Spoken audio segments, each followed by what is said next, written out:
Hello అండి. మేమైతే ఈరోజు నైట్ ఇట్లా డిన్నర్లకి కొద్దిగా గోగాకు చట్నీ అయితే చేసుకున్నానండి. గోగాకు చట్నీ చేసుకున్నా. కొద్దిగా మధ్యాహ్నంది చిక్కుడుకాయ తాళింపు ఉండింది.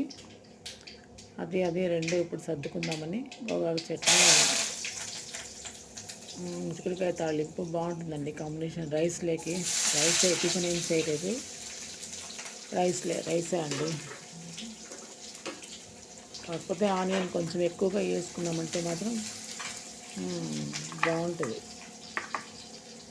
ఈ ఎండకి సమ్మర్లో కూడా మనం కొంచెం ఆనియన్ ఎక్కువగా తీసుకున్నామంటే కూడా మనకు కొంచెం చలువ చేస్తుంది, బాగుంటుందండి. ఓన్లీ కరివేపాకు ఇలాంటివి అయితే, నేను కొత్తిమీర కరివేపాకు ఇలాంటివి అయితే ఇట్లా మాదిరి డబ్బాల్లో పెట్టుకుంటాను.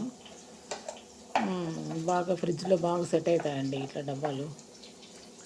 ఇలా డేట్స్ డబ్బాలు పిల్లలు తెస్తారు. వీటిని మాత్రం నేను దేన్ని ఇట్లాంటివి మాత్రం పడేయకుండా దానికి ఫ్రిడ్జ్లో వాటికి ఉపయోగించుకుంటాను.